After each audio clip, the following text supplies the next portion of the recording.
By next fall, Medicare will be like, this is our best and final offer, take it or leave it. And those lower prices will take effect in 2026.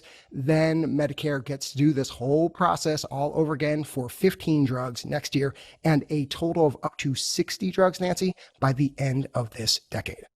Dan Gorenstein is host and executive editor of the nonprofit health policy news organization Trade-Offs. Thanks, Dan. Thanks, Nancy. Let me fix that gross domestic product growth number I had a few minutes ago. The latest data this morning show that annualized in the spring, the U.S. economy grew at a 2.1% pace. That is actually a bit slower than first calculated by the government.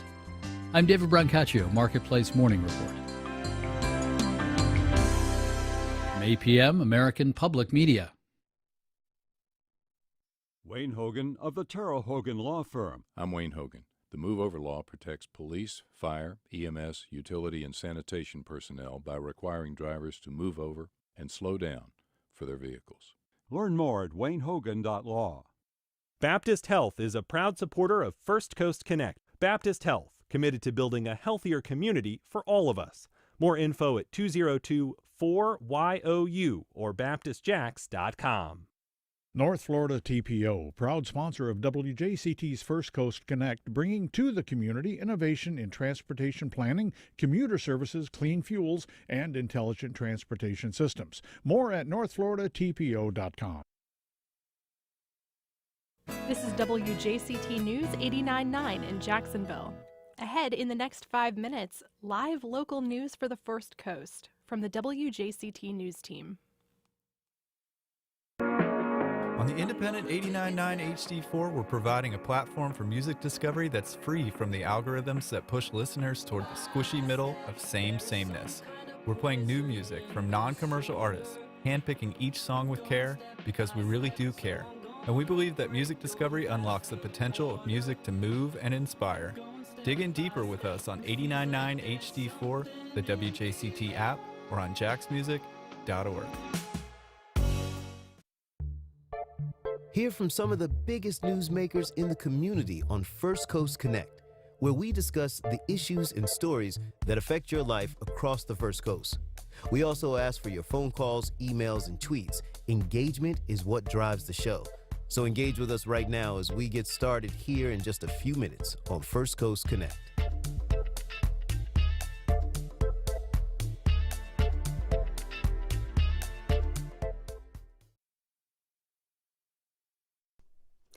Live from NPR News in Washington, I'm Kristen Wright. Hurricane Idalia has made landfall in Florida's Big Bend region near Keaton Beach. It's a Category 3 storm with top sustained wind speeds at 120 miles per hour. The National Hurricane Center says water levels are rising rapidly. NPR's Greg Allen reports dangerous storm surge could be as high as 16 feet in some areas. Idalia is coming ashore in a largely rural area in Florida's Big Bend region, but the National Hurricane Center says it's carrying a catastrophic storm surge that's flooding communities all along the coast. Florida Governor Ron DeSantis says he believes most people in vulnerable areas evacuated, but he's concerned about reports that 100 people remained on Cedar Key, an island already under several feet of water. It's a hazardous situation. If you end up with storm surge that even approaches that 16 feet, the chance of surviving that is not great. Officials say search and rescue crews won't be able to respond to calls for help until after the storm passes. Greg Allen, NPR News, St. Petersburg. There is a military coup underway in the Central African nation of Gabon. The country's president, Ali Bongo, is under house arrest. Mutinous soldiers claim they are overturning the results of the presidential election that was to extend Gabon's ruling family's over 50-year hold on power. The European Union's top diplomat, Josep Borrell, is concerned about increasing instability in the region. The whole area, starting with Central African Republic, then Mali, then Burkina Faso, now Niger, maybe Gabon. It's in a very difficult situation. Bongo is calling on citizens for support, but crowds are appearing to celebrate the coup attempt. Republican lawmakers in Wisconsin are calling for the resignation or firing of the head of the state's Elections Commission. Chuck Quirmbach of member station WUWM reports on this week's hearing. GOP lawmakers held a public hearing Tuesday on the status of Wisconsin Elections Administrator Megan Wolf. Recounts and court rulings confirmed Democrat Joe Biden won Wisconsin in the 2020 presidential election. But some Republicans claim Wolf opened the door to voter fraud in that contest. Conservative activist Jefferson Davis says Wolf should be replaced. This state and these voters and these people in this room deserve better than what they've had in the last 4 years. Wisconsin Democratic Attorney General Josh Call says at this point legislators have no authority over Wolf's job status. So she skipped the hearing. For NPR News, I'm Chuck Quirmbach in Milwaukee. Former Proud Boys leader Enrique Tarrio is expected to be sentenced today for his role in the January 6th attack on the U.S. Capitol. You're listening to NPR News. Idalia is moving inland this hour. It is 4 minutes past the top of the 9 o'clock hour from the Florida Public Radio Emergency Network. I'm meteorologist Megan Borowski with continuing coverage of major Hurricane Idalia. It made landfall with Taylor County near Keaton Beach at just about 7:45 this morning as a very strong Category 3 hurricane. And the eye wall is moving inland this hour. It just moved through Taylor County, now impacting Lafayette, Suwannee, and Madison counties with extreme winds, major hurricane force winds across those areas, and excessive rainfall over the course of just a short amount of time. About 1 to 3 inches of rain has fallen over Madison County and northern Taylor County. A flash flood warning is now in effect for those areas, and the heavy rain spreads westward toward the Tallahassee metro area, and that will continue through the remainder of the morning into the start of the afternoon. Again, flash flood warning in effect for Madison and Taylor counties. And we continue our coverage with Hurricane Idalia. We have outer bands that are extending from the center of the storm. So although the center is over Taylor and Madison counties this hour, outer bands impacting north and central Florida, anywhere from the Space Coast westward to the Orlando and Tampa metro areas, and even to the Jacksonville metro area. Strong wind gusts expected from those outer bands. A tornado watch is in effect from Tampa, Lakeland, and just west of Palm Bay, northward to the Jacksonville metro area. Storm surge flooding expected as well along the Gulf Coast, especially in the Tampa-St. Pete area, as tides continue to rise. From the Storm Center, I'm Megan Borowski. Word for NPR comes from NPR stations. Other contributors include Melville Charitable Trust, committed to ensuring all people have a safe, stable, and affordable home that allows them to thrive. Information about ways to prevent and solve homelessness is at melvilletrust.org.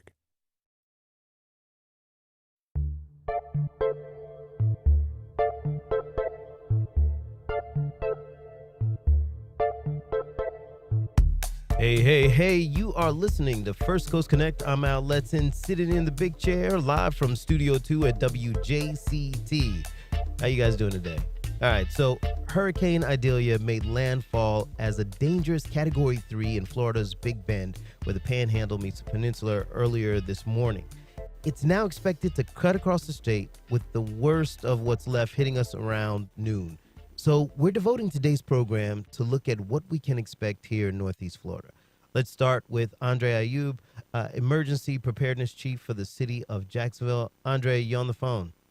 Good morning. Thank you for having me. Hey, thanks so much for calling in. How you doing today? Very good. Appreciate you. All right, so what we got ahead of us? So as you mentioned, it made landfall this morning near Keaton Beach. But I want for the listeners, when we talk about Category 3, we're talking about wind speeds between 111 and 129 miles per hour. That's, as you said, a major hurricane. It's pretty destructive. For what that means for Duval County, it's tropical force winds and strong tropical force winds that will impact Duval County between 10 and 3 p.m. That's going to be the major. We're going to have some outer bands before and a little bit after, but the major hit for Duval County is between 10 a.m. and 3 p.m., and we'll see conditions around 6 p.m. So I'll break down some wind speeds. For Duval County, we're looking at winds between 35 to 50 with gusts up to 65. Possible tornado watch and localized rainfall surge, as you mentioned, in those low-lying areas that we know. If you live in Duval County, those low-lying areas, San Marco, different areas, coastline. So just expect a little bit, with the rain, some surge flooding. So the heaviest rainfall, like I said, will be between 11 and 3 p.m. Mm-hmm. And so, what are you suggesting for people to do around 11 and 3? Yep. So great question. So we know for the last, if you've been listening in the press conference with Mayor Deegan, I've been, I think, from the Sheriff Waters to Chief Powers to the Mayor, we've been talking about preparation. Well, now the storm is on us. The big thing to tell people now is, listen, this is not time to sightsee. Stay put and stay off the roads. Stay away from your windows. If you're hunkering down at your house, apartment, stay away from windows and stay inside. Don't go outside and sightsee. For whatever reason, people have fascination going out seeing, trees and the water, storm surge. All you're doing is putting yourself in harm's way. And what happens if you call 911 or a neighbor sees you, now we are endangering our first responders because now they have to go into those areas to rescue you. So listen, it's a simple thing. Just stay home and stay safe. Do you anticipate needing to close any of the bridges? No, great question. So we are, obviously, if you've heard Sheriff Waters and me coming over from the Sheriff's Office, there's a threshold for us. So you're talking about sustained the 40 miles per hour and higher for a minimum of 60 seconds. But Sheriff Waters also says, listen, it's not that own threshold. If we have gusts, as I mentioned, if we have gusts 65 miles per hour and plus, the sheriff's going to make that decision for his officers, close the bridges off and put those officers in, get them out of his way. So there's always a likelihood. A big part of that is communication, with our Jack's Ready app that I talk about a lot, but that's sending out to our citizens. If you're staying home, you shouldn't be on the roadway. But I think Sheriff's Office, they have 100 officers during daytime additional and 100 officers in nighttime additional to address any storm-related issues. So I think they have a great plan to address the bridges, and they'll address it if the need comes up. What about power outages? How many extra trucks and crews are ready to get out there and restore it quickly? Yep. So I don't have that exact number, but CEO Jay Stowe from JEA has been, here. He has somebody from JEA, a representative here at the EOC with us. So we have, it's pretty awesome. He has a representative here, and they give us real time. So if we know we have an outage, for example, on the north side or the west side direction of the storm, we have real time information how many residents on the west side have power outages, electrical outages, and then now they deploy resources. So he said that he had individual, I guess, teams come from Texas, somewhere from Midwest come assist. I don't want to give you the wrong number, but I think they are being very proactive to have resources and to supplement his resources locally. So you said that we're looking at this surge, so to speak, to come between 11 and 3. What happens after 3 o'clock? Well, and as I mentioned, you're going to see that a lot of the intensity of the storm is going to be past us, but you're still going to have those outer bands. When I don't want people to come out at 3 o'clock because those outer bands and the gusts are deadlier. So you got to just hunker down until post 6 o'clock. But we're doing a press conference at 12:05 and then 6:05. So what I would tell the listeners, we are, I promise you, from Jack's Ready app to doing standouts, we're going to let you know. And your local meteorologist is going to let you know when the bridges are open, when it's safe to come outside. So I would tell you just hunker down, watch TV, stay safe, and I promise you, local officials will let you know when it's safe to come out and check your house, your apartment, and walk around a little bit. How concerned are you about high tides, both along the river and at the beaches? We are. So, and that's one of my biggest questions. We have a National Weather Service Jacksonville member here embedded with the EOC. So we are, it's a super moon, so we're concerned, obviously, with what I said earlier. Your low-lying areas historically in Duval County that flood. I think we are pretty safe right now the way the storm is going to the northwest. Initially, I think Monday, Tuesday, we had more concerns, but I think we're in better posture right now. But like I said, coordinating with the Sheriff's Office, we have in the Emergency Preparedness Division within the Sheriff's Office, we're ready to deploy resources, barricades, to close off those roadways like in San Marco, the coastline, the beach. All 3 beaches mayors, they're actually right now doing a conference call, have been engaged, and the chiefs of police from the beaches have been really engaged. So we have a great team plan. And if they need our resources, we're ready to support them out there. Yeah. I'm thinking about some of our most vulnerable residents, the unhoused population. How are they? Are we seeing an uptick in people using the shelters? How's that going?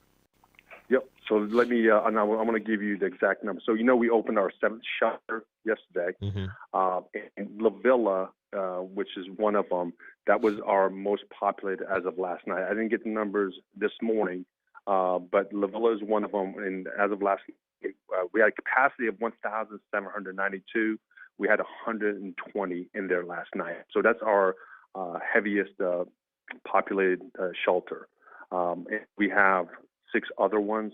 We have 5 schools, and we have 1 library and 1 community center.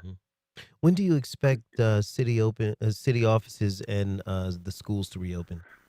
So I don't want to speak for the mayor again, but I think the initial discussion and commitment decision she's made was Tuesday and Wednesday. Then we're going to reevaluate it. I know they're meeting right now. We don't want to get the cart with a horse. We want to sit there and see the storm pass. Also, make sure everybody's safe. Heeding our recommendations, staying home, and then, like I said, we're here at the EOC, and we have all the leadership from Duval County here or doing virtual. And so we're talking, and if we need to make those decisions immediately, or she'll make that decision for essential employees and non-essential employees to come back. I think she'll make that. But like I said, I don't want to speak for Mayor Deegan. Yeah. What number should people call if they have a storm-related emergency? Great question. So one of my biggest concerns in this position is when they had those questions, one of our plans is not calling 911 or non-emergency. So 630 City is staffed 24 hours a day. So if you have any storm-related issues, call 630 City. And they will direct you and help you coordinate any resource questions or anything that you have. Yeah, so just to state that again, that's 630 City, and that's for anything that is storm-related. They can call that number, and that will they'll direct you to where you need to be. Yes, sir. But also remember, if it's an emergency, 911. Somebody's injured, also dial 911. Yes, sir. Yeah, if it's an emergency and you really got to get help, then 911 is the number to call. 100%. And like I said earlier, remember Sheriff Waters has committed 100 additional officers daytime and 100 additional officers at nighttime. So that's pretty amazing and awesome response to what we're dealing with here in Duval County. Before we let you go, is there anything that we missed? Anything that you want to talk about specifically to the audience? No, I just want to reiterate, please, this is not the time. If you're hearing it from me, the emergency manager, Duval County, you're hearing it from the sheriff, the fire chief, the mayor, this is not scripted where we're just saying it. We're just, please heed our recommendations. Everybody hopefully got some snacks, some food, the emergency kits are filled. Stay home, hunker down until you get official word. We're looking at 6 p.m., but like I said, we will let you know when it's safe to come outside. If you see any deep puddles in roadways, you can't see the road, please don't try to drive down those roadways, go out to the beach and try to jump in the water. I know this is the time that surfers want to get out there, but please stay away from the rip currents and stay away from the ocean until we give you the thumbs up. Yeah. All right. Thank you very much, Andre, for calling in. We really appreciate it. My pleasure. Have a good day. All right. You too. Next on the line, we've got City Councilman Matt Carlucci. He's on the line from San Marco, which is prone to flooding. Matt, how are you this morning? I'm doing well. How are you? I am good. So San Marco is one of my beloved parts of town, but it floods so bad. How's it going there? It's rainy. It's a kind of wet and drizzly day, but we haven't had any downpours yet. I have a couple of markers that I can actually look at from my front door. I live in San Marco. And I can tell you whether or not, that there's been any heavy rain or could be possible flooding. You never know down San Marco Boulevard and sometimes Hendricks. There could be, but the Public Works has, in a couple of places that tend to flood before anywhere else, they've got some pumps in there, which, will help pump the water back out into the river. I don't think the river's overflowed any of our bulkheads. That's when really you can't do anything. When the water's above the bulkhead, you can't pump the water out of the river because it just flows right back, So, but everything looks good. Don't see much tree limbs down. So looks like it's so far it's been a rainy day. Now, what happens though on these rainy days like this, particularly in areas that have a lot of mature trees, especially oak trees, it continues to rain like this and saturates the ground, and then I think we'll get probably some wind gusts, up through maybe 6 o'clock tonight. That could have the effect of blowing some trees down, which might take power lines with them, which might be on houses. I pray that doesn't happen, but that's, to me, what I think is kind of the biggest risk. Yeah. What preventive measures have been taken around San Marco to kind of help ease this? Well, I'm an at-large council member, so I'm going to talk not only San Marco, but throughout the county. But there's folks that live over in Ken Knight Drive, and boy, they get clobbered when it rains and when you have storm surge. And their drainage issues and their flooding issues are different from San Marco's. But the JEA has got buses that will be going over there. They sent out flyers, passed out flyers to the houses in that Ken Knight Drive. So if they need to get to one of the evacuation shelters, they can do that. In San Marco and other parts of the city, Riverside, Avondale, Mandarin, and other places where you can have flooding, they've been using what they call VACCOM machines. They're these look like big old trucks with a cylinder on them and large pipes and stuff. And they use those to suck out, I guess the muck and stuff that can clog up the drains. And so they've been going around doing that. And then they've been, the high-risk places, clearing drains. Sometimes it's just a matter of clearing a grate from, curb and gutter areas. They get clogged up, with, leaves and pine straw and so forth. So they're clearing out a lot of the drains and so forth so that, our drainage systems will work. And I think they're doing a great job. And Steve Long over at Public Works is heading that up. I talked to him yesterday, and they've been doing a real good job. So I tell you, I see the city coordinating very well in preparing for whatever this turns out to be, which I don't think it's going to be. I don't think it's going to be that bad like we had with Irma or Matthew, but you can never predict hurricanes. It seems like the thing that might be the biggest factor is the wind. Yeah, the wind is the big factor because, the wind and the rain, like I said, loosening up the soil around the roots of large oak trees, particularly water oaks. Then you get a gust of wind and the tree winds up on somebody's house or on your house or in your front yard, taking out power lines with it.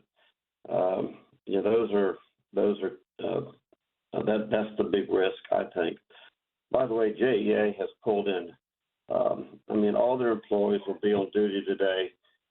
In addition, they had 500 plus linemen come in from Texas and Missouri. So they're ready to be out there to take care of outages, lickety-split.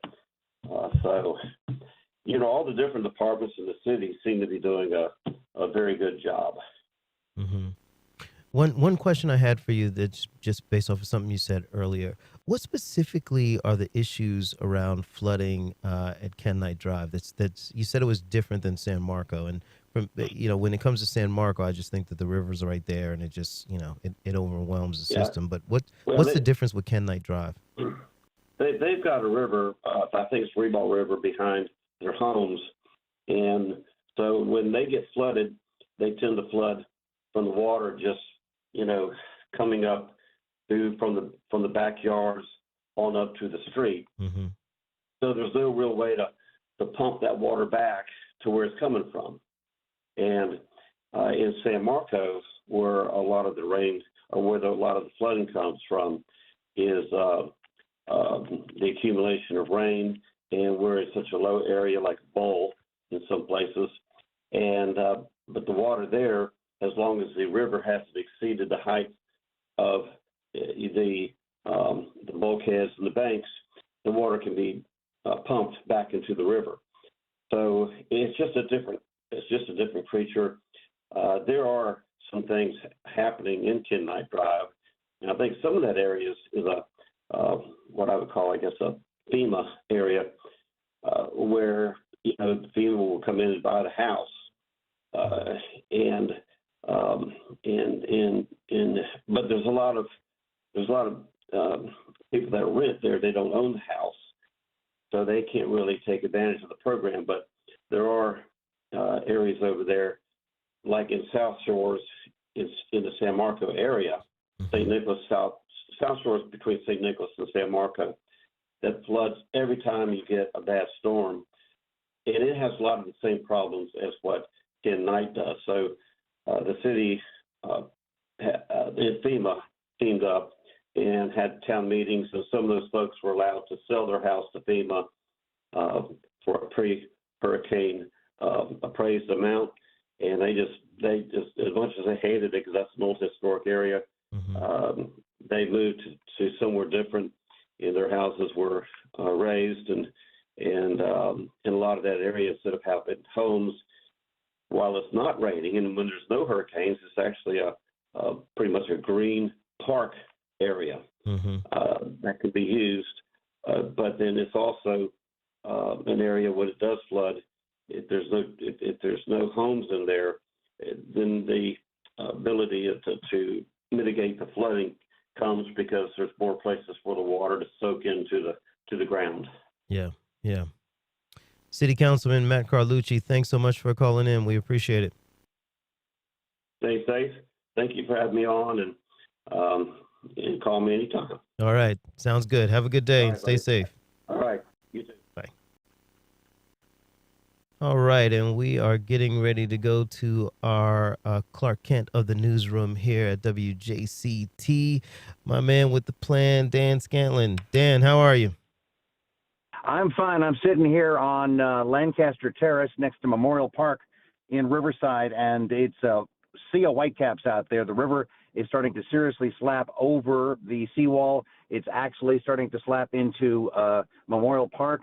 The high tide officially passed, probably an hour ago, but the effects now inland are starting to show up. I just came from Julington Creek, and the Hood Landing boat ramp there is starting to flood. There are one or two creeks along the San Marco area where water is starting to get a little higher.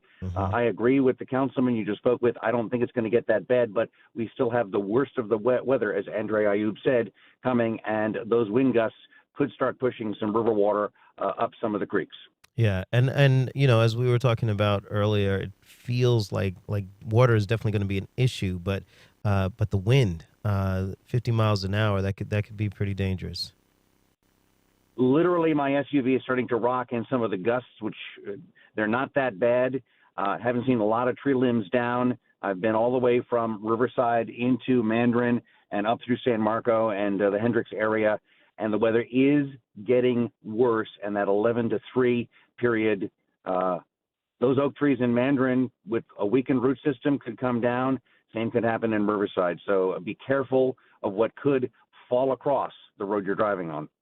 Yeah, and this type of hurricane is one that we need to pay attention to, even though it's not a direct hit, because of things like that, right?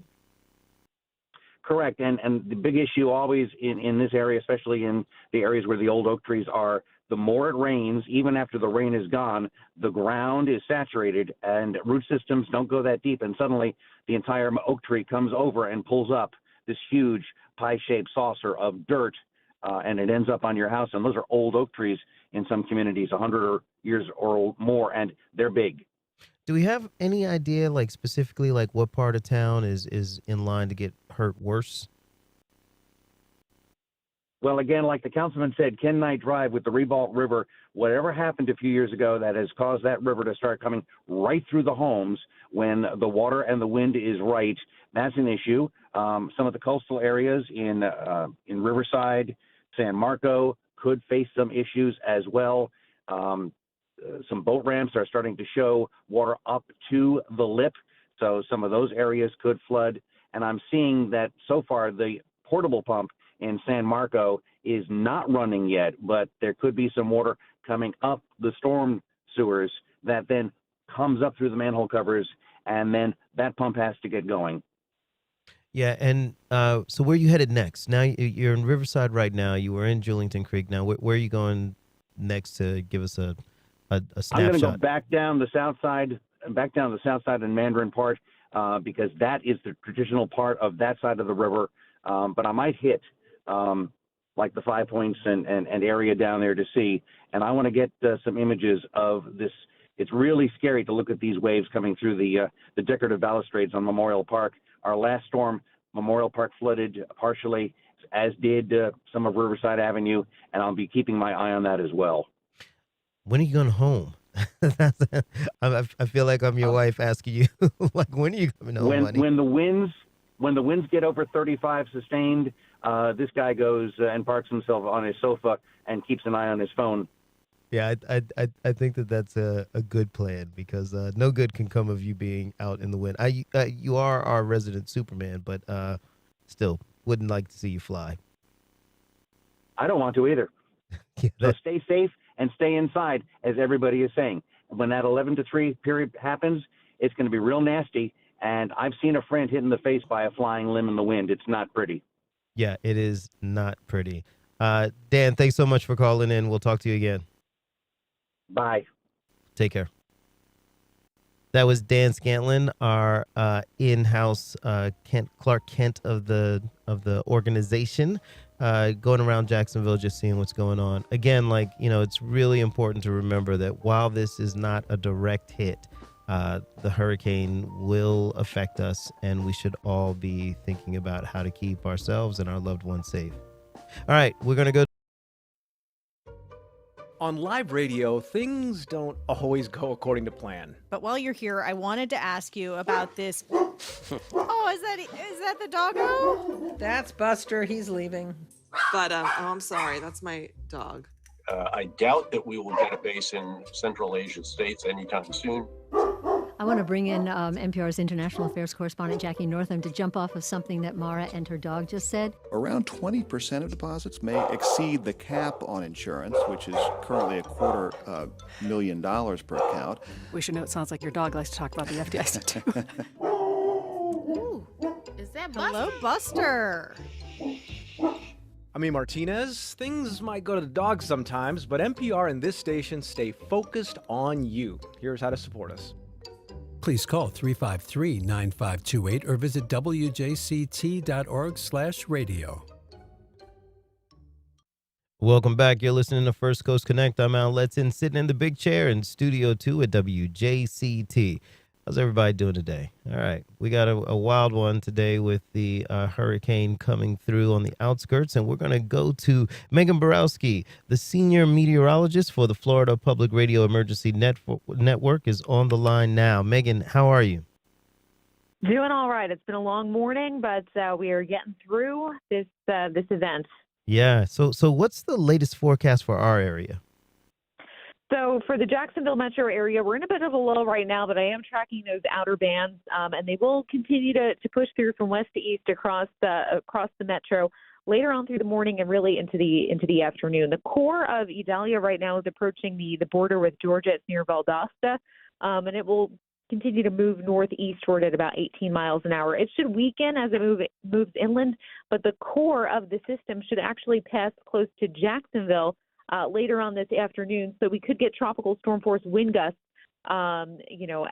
continuing through dinner time or shortly after. On top of that, these outer bands could produce locally heavy rain rates. I'm concerned about flash flooding, especially upstream to the north and west toward Georgia. We could get even multiple inches of rainfall accumulations over the course of just a few hours. And our area is still under a tornado watch until the middle part of the afternoon. And that's because of these outer bands. They're moving quickly, and they can acquire rotation. And that means they can also quickly spin up tornadoes. So unfortunately, they do get spawned quickly, and that gives us a very limited time to get warnings out and to heed those warnings. So that's something to be particularly dialed into today, is that potential for tornadoes. Yeah.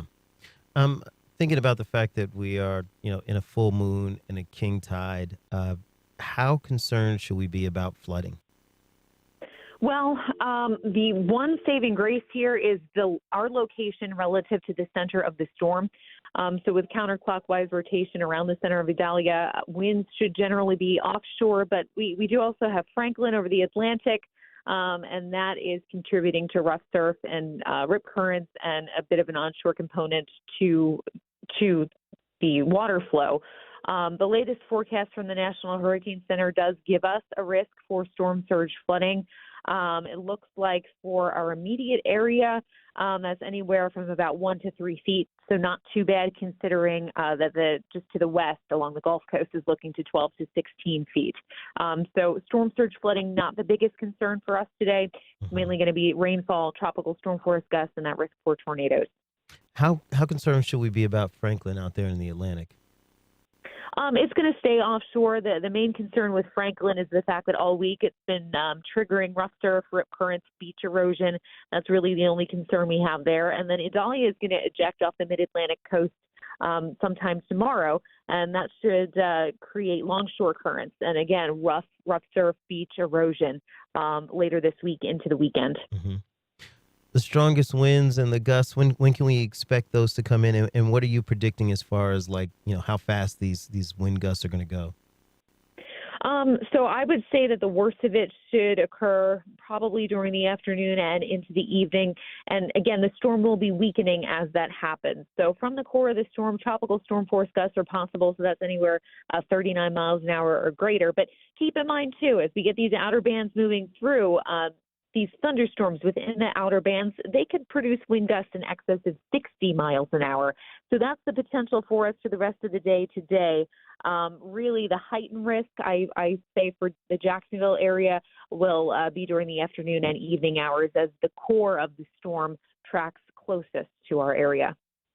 All right, Megan, thank you so much for calling in. Do you have any last thoughts that you want to give the audience? Well, just make sure you have alerts enabled on your cell phone so you can quickly get alerts and heed those warnings as they come on in. Today's not the day to be out and about. Stay inside a sturdy building, and just stay safe until conditions improve. Thankfully, this thing is a quick mover, so we should be settling down and clearing out overnight into tomorrow. Megan Borowski, Senior Meteorologist for the Florida Public Radio Emergency Network. Thank you so much for coming in, and I'm sure we'll hear from you throughout the day. Standing by. Christine, how are you? I'm well, thank you. Good morning. Good morning. So what's it like out there by the beaches right now? So right now it's pretty windy, a little bit rainy, and very quiet, thankfully, on our roads. People are heeding the calls to stay inside, stay off the roads, and just stay in a safe place as much as possible this morning. Yeah. Are the beaches and the pier closed? The pier has been closed since last night. The beaches are not officially closed. We do advise people to stay off the beaches. It's very, very windy out there, so it's very uncomfortable with the sand hitting you, but it's also really choppy and really rough in the water. So at this point, there's no one in the water. There shouldn't be anyone in the water, and we hope that people will continue to take those precautions and stay safe outside of the water. We always have a few people out there at the beach looking around, but mostly people are doing that from the walkovers and from a safe distance, which we appreciate. Yeah, the wind and the sand, that is not a good combination. It is a very quick and free exfoliation if you walk out there. Yeah, right exactly. now. No, thank you. Yes. So no surfers out there yet. No surfers. Again, it's very rough and choppy at this point. We did just go through high tide. Storm surge is not as much. We're used to seeing a lot of these storms come in from the Atlantic, which really does impact that storm surge on the coastal side. But really nothing more than kind of our normal high tide from what I could tell. It is a full moon, a super moon tonight. So we're very, very fortunate that we didn't have that storm surge that we see with other types of storms from other directions. When are you suggesting that it would be okay for people to come out? So I would say right now I'm here in the EOC, which is currently being held at our police department. And it's a really, the system and the way that our city and our county operates is they put all of the key contacts for our resources together in one room. So we have a representative from JFRD, from Public Works, Police Department, Beaches Energy, our communications official, and our city manager, myself, among a few others. Right now, what we're really watching for are downed trees and things that are impacting our power lines so that we can send response teams out as soon as possible to get power back on to people. We've had minimal outages so far this morning, knock on wood, but we are constantly monitoring. So we want people to stay off the roads, one, for their own safety, but two, just to stay out of the way of those crews. We want to be able to get power back on as soon as possible to all of our customers, which goes from Palm Valley up to Neptune Beach for Beaches Energy. So the more people can stay off the roads, if we do have outages at places such as intersections, that becomes a dangerous situation when people try to remember what the rules are of a flashing red and things like that. So even when it comes to the beach, even when it's sunny again, it's not necessarily safe to get in the water. So we really just want people to be cautious and not really get out and about until it's pretty well cleared out, which from what I'm hearing will be later this evening. And just to put a fine point on it, I know a lot of surfers like to go out and surf because the waves are great during this type of event. But why is that a bad idea? So I know many of the surfers who really prioritize getting out there after a storm. I actually worked at a surf shop in high school where we would set up a makeshift counter to sell surf wax and leashes to surfers going out there.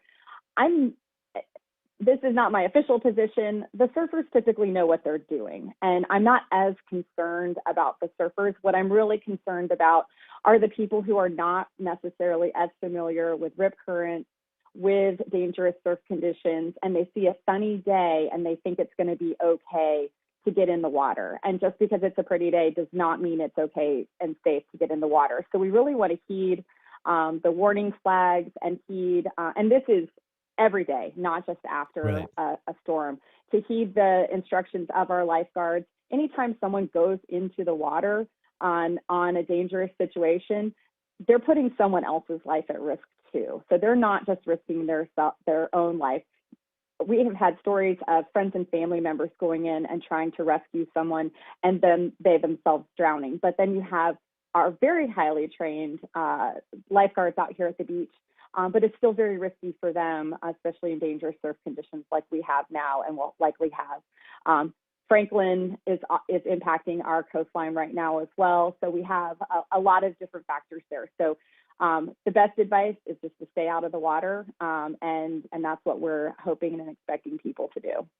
If there is a storm-related emergency, what number should people call in the beaches?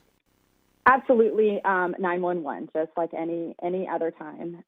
That's what we want them to call so that we can have the fastest, most appropriate response, whether, again, it's our police department, JFRD, or whatever the appropriate public safety response is. All right. Is there anything we missed? Anything you wanted to tell the people out there? I would just encourage people to follow the Jax Ready app, to follow the City of Jacksonville Beach, our police department. We're all over Facebook and Instagram, all sorts of social media. So just stay informed and please try to just monitor the situation, be safe, be careful, and please stay off the roads for the time being so that we can make sure our response crews can get through as readily as possible. Mayor Christine Hoffman of Jacksonville Beach, thanks so much for calling in. Thank you so much.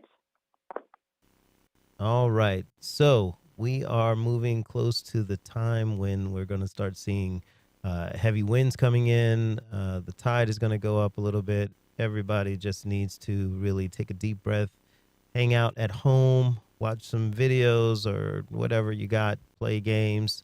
I don't know, whatever makes you happy to do during these type of storms. You know, being that I am from Jacksonville and have been through many, many hurricanes, I know the mentality. The mentality is like, it's a hurricane. We're okay. But you should take it seriously because the wind gusts can be something to really look out for. And also, it means that like power lines could go down. You can't tell like if a tree has been battered so much that like it could fall on you, all sorts of things like that. So you just have to like really think it through and try to do the absolute best you can to stay inside. And if you need to go out, like make it an emergency. All right, so next up, we are going to talk to the infamous, the famous, the great Dr. Joseph Servin, and we're going to talk a little bit about what to do in an emergency like this. Dr. Servin, you there? Yeah, I'm there. Hi, Al. How are you doing? I am good. How are you? I'm hanging in there, riding this thing out like everybody else. Yeah, so tell me, like, if you have an if you have an emergency during a time like this, a medical emergency, obviously the first thing to do is call 911. But any other tips that you have? Yeah, I mean, I guess the first thing is just to make sure if you feel this is like something that must be handled, like right now, like it needs attention, not breathing, heart rate isn't right, something in that direction, definitely 911.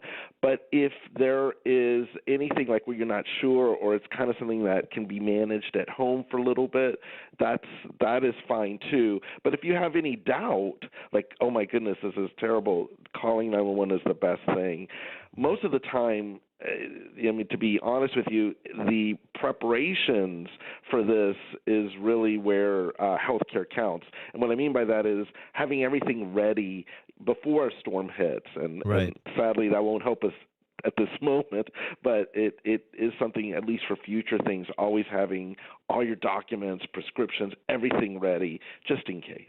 Yeah, I mean, this is the first strike, so to speak, in this hurricane season. But hurricane season, it seems like it's gotten longer because of global warming and climate change. So what are like some of the points that you would say to people in getting ready? Like, have your prescriptions. What else are you thinking about? Yeah, so I think it's a few things. First of all, if you are someone who has special needs things, such as like you are on dialysis or you have some sort of chronic condition or diabetes, making sure you got insulin in a good place that is cold, even if the power goes out, that's in a safe place in that direction. You want to make sure that you understand that you have all your prescriptions set. I always like to make sure if you have important documents for your own medical records that are available so that people can look through that, God forbid, should they need to. I like to have a first aid kit around. I like to have things like, from bandages to aspirin, those simple things all kind of with me, and have all the important phone numbers just in case. But 911 obviously is going to be the most important thing. So those are the main things I like to have. Oh, and God forbid, because it is the healthcare system, make sure you have a copy of your insurance card and photo IDs just in case for all those purposes as well. When you hear a hospital is closed, what does that mean for if a hospital loses power, what does that mean for people that need to go to a hospital? Well, the good news for the most part, and this is where I can be very positive, is like when hospitals, for the most part, especially in this day and age in areas of hurricanes like where we live, a lot of times they actually have their own power supply and have even, in some cases, on water and things of that sort. So a lot of times it doesn't really close unless something is just, absolutely horrific. For the most part, when they say hospitals are kind of shut down, it means for elective things, for just showing up for appointments. I hope that no one has a medical appointment today unless it's by telemedicine. So it's really to take care of the people who are in that hospital at the time, and they have emergency teams just assigned just to make sure that everything is okay for the people who can't. They're too sick, they can't be moved. So a lot of times those hospitals tend to be mini cities. If it's a very small regional one, that can be a little bit more complicated, but they tend to have plans as to what to do. Sadly, Katrina 18 years ago, we're at that anniversary, taught us what needs to be done in that situation. Dr. Joseph Servin, thanks so much for calling in. We really appreciate it. I'm Robin Young. A staggering number of U.S. adults, 1 in 10, suffers from some form of tinnitus, that horrible ringing sensation in the ear that can wreck mental health. Very little is known about causes, even less about treatments, but we'll hear about some hope next time, Here and Now. Today at 2 on WJCT News 89.9.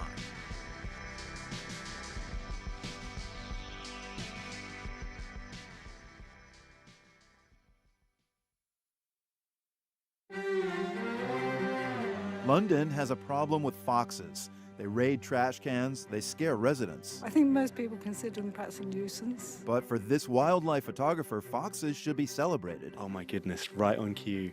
Just trotted right across the path there. That looked like a young one. The debate over the rising population of foxes, next time on The World. This afternoon at 3, here on WJCT News 89.9. On the next Fresh Air, our Hip Hop History series continues, featuring interviews from our archive with Ice-T, one of the early gangster rappers. He went on to star as a detective in Law & Order SVU. And Queen Latifah, the first female rap solo artist to earn a gold album. She now stars in the TV series The Equalizer. Join us. Today at noon on WJCT News 89.9. It's been 2 years since the Taliban retook power in Afghanistan and U.S. troops left for good. Thousands have since left the country, and the UN now estimates 6 million Afghans are one step away from famine. What, if anything, does the U.S. owe to those it left behind? That's next time on 1A.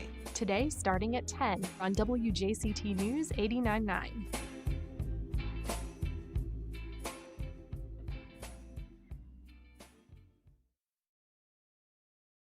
Welcome back. You're listening to First Coast Connect. I'm Al Letson, sitting in the big chair in Studio 2 at WJCT. So now let's move to St. Johns County. Joining us is Wayne Larson, St. Johns County's Director of Public Affairs. Welcome back to the show, Wayne. How are you? Doing well. Very, very grateful for the way this storm has come about for St. Johns County, and very thankful for this opportunity to tell our story and your listeners being engaged with the information we've provided to them to plan and be safe. So thank you. Yeah. So what are the conditions like right now in St. Johns County? Well, we're very fortunate from what we were expecting based on the forecast earlier in the week and just early yesterday. The way the track of the storm has gone, not as impactful as we originally had anticipated, but still a weather event. And that's really the main message today to St. Johns County community is continue to remain weather aware. This is still a weather event. It never really was going to be a rain event for St. Johns County in terms of significant flooding, such as past storms and hurricanes. But this is a wind event, and because of that, we still want our community to be weather aware for the rest of today into this afternoon and early evening hours. We can still anticipate the possibility of tropical storm winds and gusts through this afternoon. Yeah. Are you worried about Volcano Beach, which has seen a lot of damage and erosion during the last few storms? Well, that's a great question. And let me answer that by saying that area of our community has experienced erosion from previous storms, and we're in the midst of multiple, more than one, beach restoration projects already. Mm-hmm. So we're really confident that we will restore those beaches timely to reassure them of that situation and their sand. Yeah, are the beaches currently closed? And if they are, when do you anticipate them reopening? They are closed for public safety. Don't have a time yet on when they'll reopen. But with Labor Day just around the corner, Labor Day weekend, we anticipate making an announcement very soon about beaches not only being reopened, but the free services that we provide in terms of shuttle service from 2 different locations to the community for access to the beach during a busy weekend such as Labor Day. So we'll make that announcement here fairly soon, if not today, tomorrow. Yeah. What about power outages? Are you seeing it? Because I know, like, we're talking about the winds coming through that could totally, like, knock down power lines and all of that stuff. How are you guys prepared for that? Well, your question is the timing of your question is perfect. We just had an update from our utility partners, and I'm happy to share that JEA, which helps provide utilities to parts of St. Johns County, announced no outages in the St. Johns County area, and FPL, which provides electric power to parts of our community, announced just a handful of outages. So in those regards, I think the preparation and planning by both JEA, FPL, the St. Johns County Public Works Department, and others proved to be effective because we've had little to no outages at this point. Yeah. What should St. Johns County residents do if they're experiencing a storm-related emergency? Is it just 911, or is there another phone number that you would suggest they call?